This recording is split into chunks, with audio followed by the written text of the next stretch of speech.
Nous sommes ici à Port-au-Prince en Haïti où beaucoup de nos observateurs sont très actifs. Pour ce nouveau numéro de Ligne Directe, ils vont nous montrer ce qui les mobilise dans leur ville.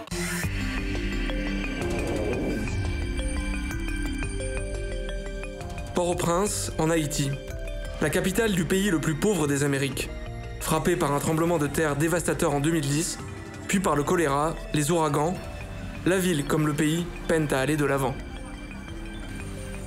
Le chômage de masse et l'instabilité politique repoussent les investisseurs. En novembre, des manifestations contre la corruption ont bloqué la ville pendant une semaine. Cette réalité, c'est celle des 2,5 millions d'habitants de la région capitale et celle de nos 3 observateurs. Aristide Deslandes, 29 ans, spécialiste des religions. Niepce Zéphirin, 37 ans, ingénieur en informatique. Et Jenny Cadet, 26 ans, comédienne. Avec seulement un tiers de la population qui occupe un emploi stable, la religion revêt une signification particulière. C'est très important pour les Haïtiens car ils passent généralement beaucoup de temps à l'église pour prier. Beaucoup de temps, ça peut être, les services peuvent durer 4, 5, 6 heures. Exactement. Comment ça c'est possible? Bon, généralement les Haïtiens, avec le taux de chômage, ils ont beaucoup de temps aussi. Le catholicisme est la religion traditionnellement dominante, mais depuis des années, les Haïtiens sont passés aux églises protestantes, de confession évangélique comme les baptistes ou les pentecôtistes. Depuis le tremblement de terre, beaucoup d'Haïtiens font confiance à des prédicateurs qui usent de techniques spectaculaires et parfois controversées. Niepce veut nous parler de celui qui se fait lui-même appeler le berger moderne. Ça, c'est la vidéo où le pasteur fait virevolter l'enfant et il prétend pouvoir le guérir d'une maladie mystique. Donc pour faire partir l'esprit mystique, il faut tourner l'enfant. Le berger moderne a été arrêté pour mise en danger d'enfants, mais libéré une semaine plus tard. Notre deuxième observateur, Aristide, nous emmène voir un autre prédicateur qui fait parler de lui, Mackenson Dorilas, qui s'est autoproclamé prophète. Son bureau ouvre à 7 h du matin. Jonas Bito a amené son fils pour une consultation. Il dit qu'il a de la fièvre depuis une semaine. Ce qu'il ne dit pas, et ce que nous ne savons pas, c'est que son petit garçon est déjà mort.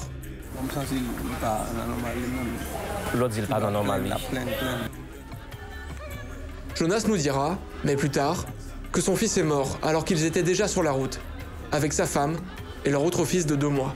Pour qui ça c'est là où venir ensemble avec ou c'est l'hôpital où aller avec? Parce que je pense que c'est pas mal à l'hôpital.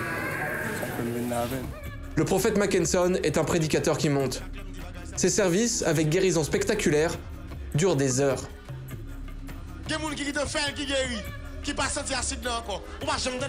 Il les diffuse à plus de 70 000 abonnés sur Facebook, beaucoup d'entre eux issus de la diaspora haïtienne aux États-Unis.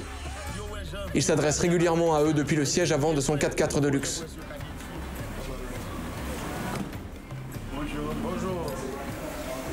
Jonas et sa femme ont péniblement rassemblé les 2500 gourdes que le prophète leur demande pour une consultation.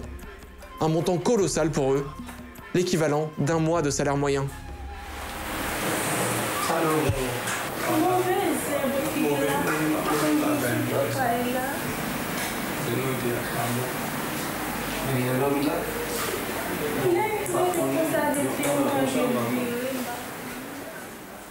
Le prophète saisit le bras du bébé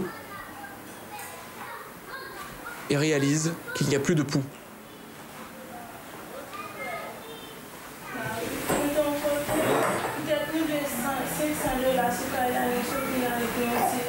Le prophète Mackenson leur livre son soi-disant diagnostic. Et ce qui est ça là qui nous joue bolette. Bon. Nous va faire ça. Nous faisons mieux mais pas passer. Petit monde ça pour bolette qui va lui.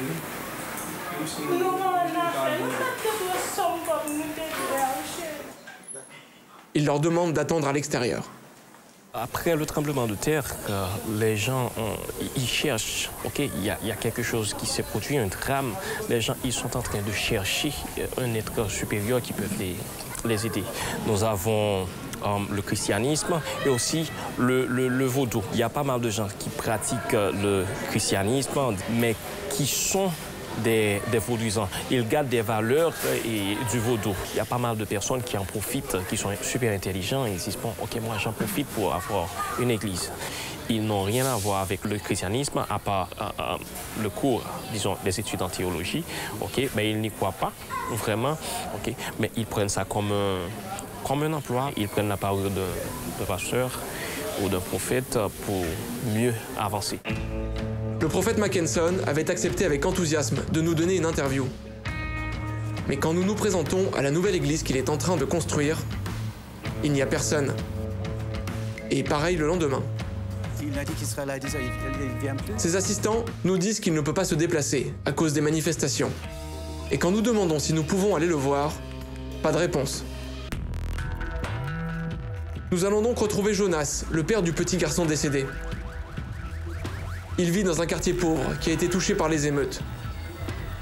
Nous voulons savoir ce que le prophète leur a dit après notre départ.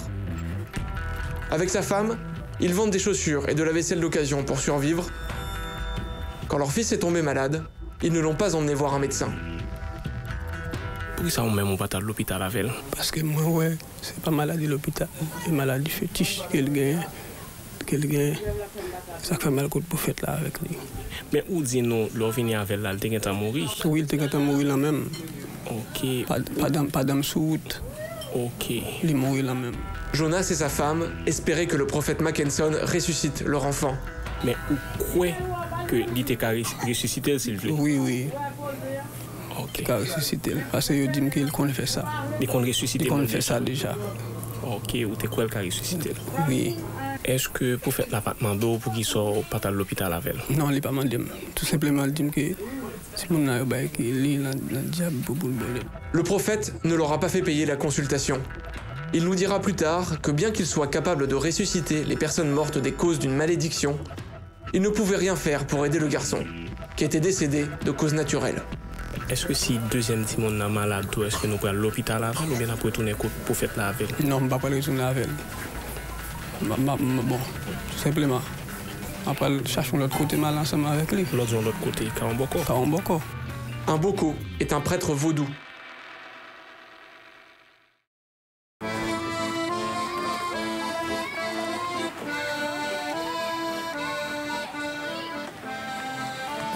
Une troupe de théâtre de rue appelée la Brigade d'intervention théâtrale.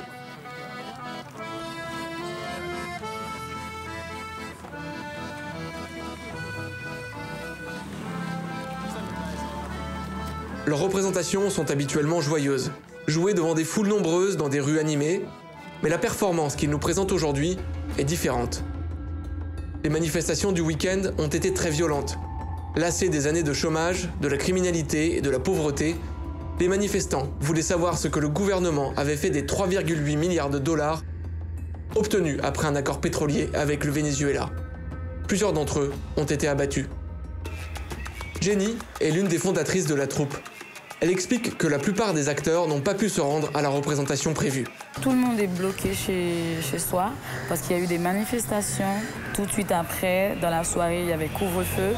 Il y a eu des tirs, tu les as entendus? Des tirs, ben oui, de chez moi, j'entends. Tout le monde reste à l'intérieur, les enfants sont couchés, pas d'école, les écoles ne fonctionnent pas, pas de bureau, pas de transport déjà. Tout le transport public et les voitures privées ne passent pas parce qu'il y a des barricades partout. La troupe voulait jouer l'une de ses pièces les plus connues.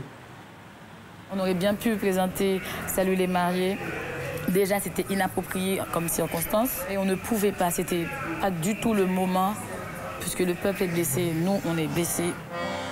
Ils ont créé la troupe en 2011, après que le tremblement de terre a détruit de nombreux théâtres de Port-au-Prince. Notre boulot, c'est de désacraliser, c'est de dire les non-dits, c'est de parler des tabous. La sexualité, l'homosexualité, la politique, l'argent, la bourgeoisie, l'inégalité, l'équité de genre, tout. Salut les mariés est une pièce qui traite de couples différents, des couples homosexuels par exemple. Un homme qui est avec un homme, alors là, ils sont exaspérés. Ou d'un jeune homme haïtien avec une femme blanche plus âgée. Un jeune Haïtien qui a besoin de quitter la misère, qui a besoin de partir, il a deux options. Soit il demande l'asile, soit il trouve un blanc ou une blanche qui se marie pour le visa, le passe et tout. Mais c'est par une pièce sur l'inégalité économique que la troupe avait initialement retenu notre attention. Il y a une activité ici qui se fait, qui s'appelle Dîner en blanc. C'est les bourgeois d'Haïti. Ils se réunissent tous dans un de ces espaces chics. Ça se fait environ à 160 € pour le jour. 160 € environ juste pour un dîner. On a fait notre version du dîner en blanc, genre on est chic, bien habillé, on a traiteur, on a tout, mais sur un tas de déchets. Ça m'a exaspérée, mais c'est pas possible qu'il y ait des gens qui meurent de faim. La population est affamée. Les gens peuvent pas manger alors qu'eux, ils font leur bourgeois, ils vont manger chic et tout. Ces gens, il y a deux Haïti, celui des pauvres et la leur.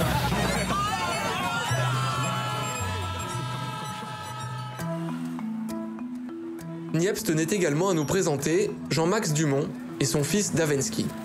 Jean-Max est un quasi autodidacte en électronique. De sa vie, il n'a pris que 3 mois de cours. Orphelin à 15 ans, il ne pouvait pas se payer le ticket de bus pour se rendre à l'université. Chaque jour à la maison, sur l'Internet, j'ai fait des recherches pour apprendre beaucoup plus de choses. C++, Python, HTML, je commence d'abord par les bases. Lorsque Davensky avait 2 ans, Jean-Max a remarqué qu'il ne répondait pas aux voix des gens comme les autres enfants. Il a suspecté que son fils soit atteint d'un trouble du langage et ne pouvait pas se permettre financièrement de l'amener voir un spécialiste. Il a donc construit un robot fait de pièces recyclées et de papier mâché. La tête du robot est composée aussi du papier mâché. Il y a des LED pour faire les yeux. Et le robot fait son effet. C'est ton ami. Davensky a commencé à répondre au robot, puis aux personnes. Ce robot s'appelle Haïtien. Il s'appelle comment? Un robot haïtien. C'est un robot haïtien?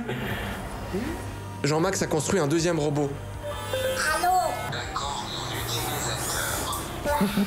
Après la publication de notre article, Jean-Max a reçu l'aide d'Haïtiens vivant à l'étranger et trouvé un emploi dans une entreprise locale. Mais il veut persévérer dans sa passion pour la robotique. En Haïti, on ne trouve pas d'école qui s'est spécialisée dans la robotique. Par contre, ailleurs, en Corée du Sud, en France, Canada et aux États-Unis, il y a beaucoup d'écoles. Son rêve, c'est d'étudier à l'étranger et de ramener chez lui ce qu'il aura appris. Le vrai rêve, c'est d'importer ça en Haïti, afin de permettre à tout le monde d'avoir accès à cette technologie. C'est la fin de ce Ligne Directe spéciale à Port-au-Prince, Haïti. Merci infiniment à nos observateurs. Et merci à France 24 d'être venu nous voir. Le prochain Ligne Directe pourrait être chez vous. N'hésitez pas à contacter notre rédaction. Tous nos contacts s'affichent à l'écran. À bientôt.